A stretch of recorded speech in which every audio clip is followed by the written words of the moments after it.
Hello welcome to கோடை connect. So இந்த video நம்ம என்ன பார்க்க போகிறோம் அப்படின்னு பார்த்தீங்கன்னா, ஜாவாவை எப்படி டவுன்லோட் பண்ணுறது அப்படின்னு பார்ப்போம். அதுக்கப்புறம் அந்த ஜாவாவை யூஸ் பண்ணி எப்படி ஒரு டெக்ஸ்ட்டை வந்து பிரிண்ட் பண்ணுறது அப்படின்னு பார்ப்போம். ஸோ ஃபஸ்ட்டு டாபிக் வந்து நம்ம ஜாவா எப்படி டவுன்லோட் பண்ணுறது அப்படின்னு பார்ப்போம்.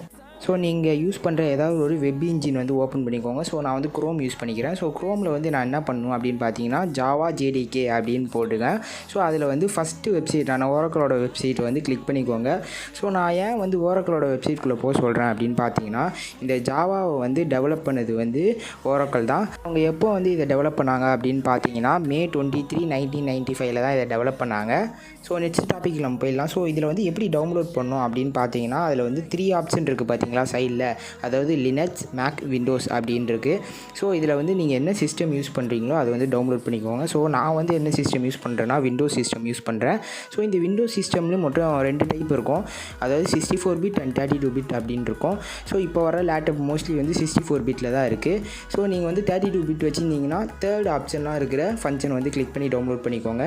ஸோ 64 பிட்டில் மொத்தம் 2 டைப் இருக்குது, அதாவது ஜிப் ஃபைலில் ஒன்று இருக்கும், நார்மல் டவுன்லோடில் இருக்கும். ஸோ செகண்ட் லிங்க்கில் வந்து நார்மல் டவுன்லோட் இருக்கும். ஸோ .exe அப்படின்னு ஒன்று இருக்கும் ஃபைலு. ஸோ அதை கிளிக் பண்ணி டவுன்லோட் பண்ணிக்கோங்க. ஸோ இந்த ஜேடிகே ஃபைல் வந்து 164 MB வந்து இருக்குது. ஸோ நீங்கள் செக் பண்ணி டவுன்லோட் பண்ணிக்கோங்க.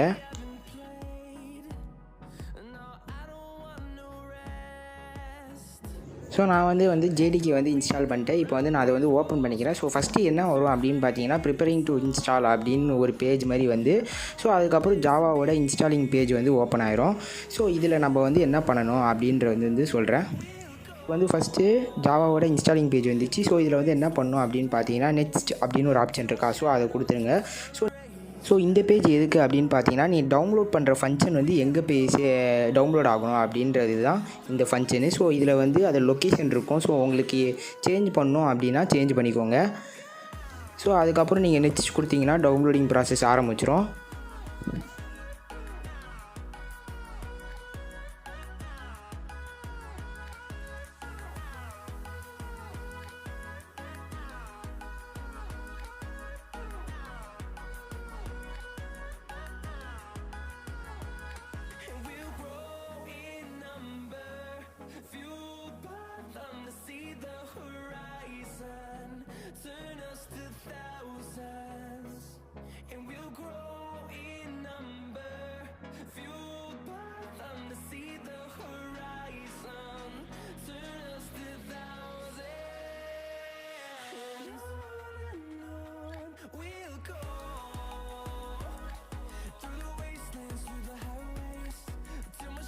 டவுன்லோடிங் ப்ராசஸ் முடிஞ்சோடனே நெக்ஸ்ட் வந்து க்ளோஸ் பண்ணிக்கோங்க. ஸோ இப்போ இந்த ஸ்டெப் என்ன பண்ணணும் அப்படின்னு பார்த்தீங்கன்னா, ஸோ ஃபஸ்ட்டு வந்து நீங்கள் டவுன்லோட் பண்ண பாத்தை வந்து செக் பண்ணிக்கோங்க டவுன்லோட் ஆகிருக்கான்னு. ஸோ எந்தில் வந்து சி டிரைவில், அதாவது ப்ரோக்ராமிங் ஃபைல்ஸில் வந்து இந்த ஜேடிகே வந்து டவுன்லோட் ஆகிருக்கு. ஸோ நம்மளுக்கு வந்து டவுன்லோட் ஆகிடுச்சு. என்ன பண்ணணும் அப்படின்னு பார்த்தீங்கன்னா, இதோட ஷெல்லை வந்து ஆக்டிவேட் பண்ணணும். ஸோ அதை எப்படி பண்ணுறது அப்படின்னா, ஸோ நம்மளுக்கு வந்து மை பிசி இருக்குல்ல, அதாவது திஸ் பிசின்னு இருக்குல்ல, ஸோ அதை ரைட் கிளிக் பண்ணிங்கன்னா உங்களுக்கு வந்து ப்ராப்பர்ட்டி இருக்கும். ஸோ அதை கிளிக் பண்ணி உள்ளே போயிட்டிங்கன்னா அட்வான்ஸ் செட்டிங்ஸ் அப்படின்னு ஒன்று இருக்கும், அட்வான்ஸ் சிஸ்டம் செட்டிங்ஸ் அப்படின்னு ஒன்று இருக்கும். ஜஸ்ட் அதை வந்து கிளிக் பண்ணிக்கோங்க. சிஸ்டம் ப்ராப்பர்ட்டின்னு ஒரு பேஜ் ஓப்பன் ஆகும். ஸோ அதில் வந்து அட்வான்ஸில் என்விரான்மெண்ட் வேரியபிள்ஸ் அப்படின்னு ஒன்று இருக்கும். ஜஸ்ட் அதை வந்து கிளிக் பண்ணி ஓப்பன் பண்ணிக்கோங்க. ஸோ ஓப்பன் பண்ணக்கப்புறம் என்ன பண்ணணும் அப்படின்னு பார்த்தீங்கன்னா, ஜஸ்ட் அதில் வந்து பாத் அப்படின்னு ஒன்று இருக்கும், அதை கிளிக் பண்ணி எடிட் அப்படின்னு ஒரு ஆப்ஷன் இருக்கும். ஸோ அதை எடிட் பண்ணி என்ன பண்ணணும் அப்படின்னு பார்த்தீங்கன்னா, ஸோ நான் இந்த பாத் எதுக்கு அப்படின்னு பார்த்தீங்கன்னா, நீங்கள் ப்ரோக்ராம் பண்ணுற ஷெல்லை வந்து ஆக்டிவேட் பண்ணுறதுக்கு. ஸோ இப்போ நான் வந்து ஜாவா ஷெல்லை ஆக்டிவேட் பண்ண போகிறேன். ஸோ அதனால் இந்த பாத்தை வந்து நான் வந்து ரிமூவ் பண்ணிக்கிறேன். இது வந்து பைத்தானோட பார்ட், ஓகேவா? ஸோ அதை வந்து நான் ரிமூவ் பண்ணிவிட்டு ஜாவா ஸ்கிரிப்டோட, அதாவது ஜாவா ஜேடிகே வந்து நம்ம எங்கே டவுன்லோட் பண்ணி வச்சுருந்தோமோ, ஸோ அது வந்து இதில் வந்து பேஸ்ட் பண்ண போகிறோம். ஸோ பாத்தில் வந்து பேஸ்ட் பண்ணுறதுக்கு வந்து நான் ஃபைல் மேனேஜருக்குள்ளே போயிடுறேன். ஸோ ஃபைல் மேனேஜரில் வந்து நம்ம வந்து ஜேடிகே வந்து காப்பி பண்ண போகிறோம். ஸோ அதோட பாத்தை வந்து நான் வந்து காப்பி பண்ணிக்கிறேன். இங்கே ஜேடிகே ஃபைல், அதாவது ஜேடிகே ஃபைல் நேம் இருக்கிற மாதிரி காப்பி பண்ணுங்கள், ஓகேவா? ஸோ நான் பண்ணுற பாருங்கள், அந்த மெத்தட் யூஸ் பண்ணி நீங்கள் காப்பி பண்ணிக்கோங்க. ஸோ காப்பி பண்ணி என்ன பண்ணுங்கள் அப்படின்னு பார்த்தீங்கன்னா, ஸோ அந்த அட்வான்ஸ் செட்டிங்ஸ் இருக்குல்ல, ஸோ அதுக்குள்ளே இருக்கிற பாத்தில் வந்து பேஸ்ட் பண்ணி விட்டுட்டு நம்ம வந்து ஓகே இல்லைனா அப்ளை கொடுத்துருங்க. ஸோ இது கொடுத்துட்டிங்கன்னா நம்மளோட ஜாவா ஸ்கிரிப்ட் வந்து, அதோட ஜாவா ஸ்கிரிப்டோட பவர் ஷெல் வந்து ஆக்டிவேட் ஆயிரும். ஸோ நான் வந்து ஓகே கொடுத்து அப்ளை பண்ணிட்டேன். ஸோ இப்போ வந்து நம்மளுக்கு ஜாவா ஸ்கிரிப்ட் வந்து டவுன்லோட் ஆயிடுச்சா, அதாவது பவர் ஷெல் வந்து ஆக்டிவேட் ஆயிடுச்சான்னு தெரியும். ஸோ அதுக்கு வந்து நம்ம என்ன பண்ணலாம் அப்படின்னு பார்த்தீங்கன்னா சிஎம்டியில் போய் செக் பண்ணி பார்க்கலாம் ஜாவா ஸ்கிரிப்ட் வந்து டவுன்லோட் ஆகிடுச்சான்னு. ஸோ நான் வந்து ரன் கொடுத்து அதில் வந்து சிஎம்டி ஓப்பன் பண்ணிக்கிறேன். ஸோ ஃபஸ்ட்டு வந்து நான் என்ன பண்ணுறேன் அப்படின்னு பார்த்தீங்கன்னா ஜாவா சி அப்படின்னு கொடுத்துக்கிறேன். ஸோ ஜாவா சின்றது வந்து ஜாவாவோட கம்பைலர். ஸோ அது கொடுத்த உடனே உங்களுக்கு இந்த மாதிரி நிறைய கோட்ஸ் வரும். ஸோ இந்த மாதிரி நிறைய கோட்ஸ் வந்துருச்சு அப்படின்னா ஸோ நீங்கள் சக்ஸஸ்ஃபுல்லாக டவுன்லோட் பண்ணிட்டீங்க, கம்பைலர் வந்து சக்ஸஸ்ஃபுல்லாக டவுன்லோட் ஆகிடுச்சு அப்படின்னு அர்த்தம். ஸோ இப்போ வந்து ஜாவா டவுன்லோட் ஆயிருக்கான்னு பார்க்கணும்ல. ஸோ அதே மாதிரி நம்ம என்ன பண்ணலாம் அப்படின்னு பார்த்தீங்கன்னா ஜாவா அப்படின்னு டைப் பண்ணி என்ட்ரு பண்ணுவோம். ஸோ சிஎல்எஸ் அப்படின்னா கிளியர்னு அர்த்தம். ஸோ அதேமாதிரி நம்ம ஜாவா கொடுத்தோன்னே இந்த மாதிரி நிறைய கோட்ஸ் இருந்துச்சுன்னா ஸோ ஜாவாவும் நம்மளை வந்து சக்ஸஸ்ஃபுல்லாக டவுன்லோட் பண்ணிட்டோம் அப்படின்னு அர்த்தம். ஸோ இப்போது நீங்கள் இதோட வெர்ஷன் வந்து செக் பண்ணணும் அப்படின்னு பார்த்தீங்கன்னா ஸோ சேம் நான் என்ன பண்ணணுன்னா அதாவது ஜாவா சி அதுக்கப்புறம் கேப் விட்டு ஐஃபன் அப்புறம் வெர்ஷன் கொடுத்து என்ட்ரு பண்ணிங்கன்னா அதாவது ஜாவா ஸ்கிரிப்டோட கம்பைலர் வெர்ஷன் வந்து நம்மளுக்கு காமிக்கும். சேம் மெத்தட் யூஸ் பண்ணி நம்ம ஜாவாக்கும் கூட செக் பண்ணி பார்க்கலாம். சேம் ஜாவா கொடுத்து கேப் விட்டு ஐஃபன் வெர்ஷன் அப்படின்னு சொல்லி என்ட்ரு பண்ணிங்கன்னா ஸோ ஜாவாவோட வெர்ஷன் வந்து நம்மளுக்கு டிஸ்பிளே ஆகும். ஸோ நான் வச்சுருக்க வெர்ஷன் பார்த்தீங்கன்னா ஜாவா 22.0.1 வெர்ஷன். ஸோ ஜாவா ஸ்கிரிப்டில் எந்தெந்த சாஃப்ட்வேர்லாம் மோஸ்ட்லி யூஸ் பண்ணுவாங்க அப்படின்னு பார்த்தீங்கன்னா விஷுவல் ஸ்டுடியோ கோட், Node++ அப்படின்னு ஒரு சாஃப்ட்வேர் இருக்குது. அதுக்கப்புறம் IntelliJ ஐடியா அப்படின்னு ஒரு சாஃப்ட்வேர் இருக்குது. ஸோ இந்த சாஃப்ட்வேர் எதுக்கு யூஸ் பண்ணுவாங்க அப்படின்னு பார்த்தீங்கன்னா ஜாவா ஸ்கிரிப்டுக்காகவே உருவாக்கப்பட்ட இந்த சாஃப்ட்வேரு.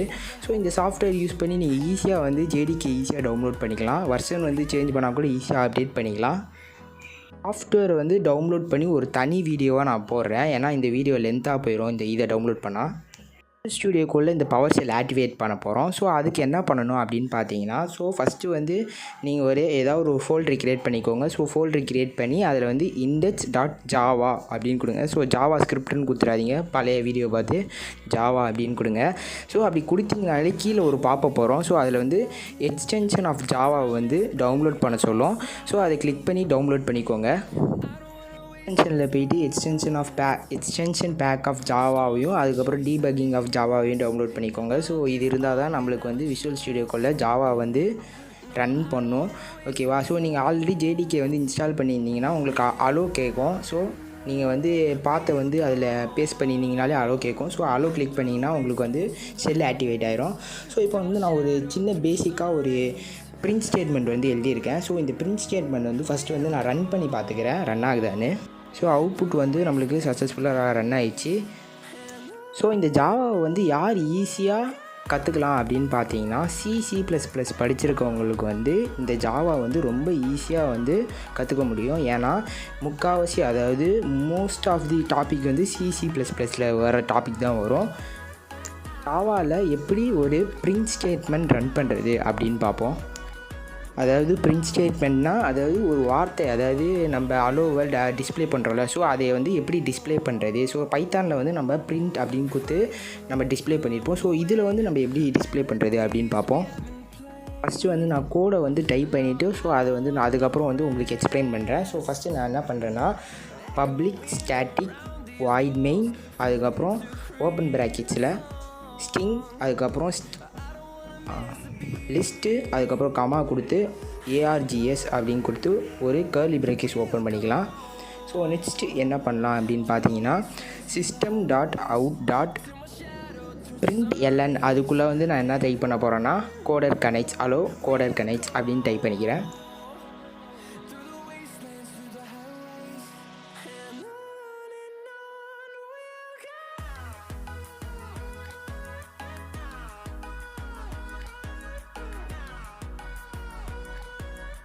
ஸோ அவுட்புட் வந்து ரன் பண்ணி காமிக்கிற பாருங்கள். ஸோ நம்மளுக்கு வந்து கீழே டெர்மினலில் அலோ வேர்ல்ட் அப்படின்னு வந்துச்சு. ஸோ நம்மளுக்கு வந்து சக்ஸஸ்ஃபுல்லாக நம்ம கொடுத்த அலோ வேர்ல்டு வந்து அவுட்புட்டில் வந்து ரன் ஆகிடுச்சு. ஸோ ஃபஸ்ட்டு இந்த பப்ளிக் ஸ்டாட்டிக் வாய்ட் மெயின் அப்படின்னா என்னென்னு பார்த்துடலாம். ஸோ C++ படிச்சிருக்கீங்கன்னா இந்த வாய்ட் மெயின் அப்படின்னா என்னென்னு தெரிஞ்சிருக்கும். ஸோ இந்த வாய்ட் மெயினை வந்து சிம்பிளாக என்ன சொல்லலாம் அப்படின்னு பார்த்தீங்கன்னா மெயின் ஃபங்க்ஷன் அப்படின்னு சொல்லலாம். ஸோ இதுக்கு வந்து எக்ஸாம்பிளுக்கு HTML எடுத்துக்கலாம். ஸோ நம்ம HTML வந்து டேக் ஓப்பன் பண்ணக்கப்புறம் தான் நம்ம அதில் உள்ள சின்டெக்ஸை வந்து நம்ம ரன் பண்ணுவோம். ஸோ அதே மாதிரி தான் நம்ம கொடுக்க போகிற ஸ்டேட்மெண்ட், அதாவது ஸ்டேட்மெண்ட் இல்லைனா ஃபங்க்ஷன் ஆப்ஜெக்ட், ஸோ இது எல்லாமே இந்த மெயின் ஃபங்க்ஷனுக்குள்ளே தான் இருக்கணும். ஸோ இந்த மெயின் ஃபங்க்ஷனை தான் வாய்ட் மெயின் அப்படின்னு சொல்லுவாங்க. நம்ம இந்த பிரிண்ட் ஸ்டேட்மெண்ட் எழுதுறதுக்கு முன்னாடி கிளாஸ் அப்படின்ற ஒரு ஃபங்க்ஷனை வந்து க்ரியேட் பண்ணிப்போம்.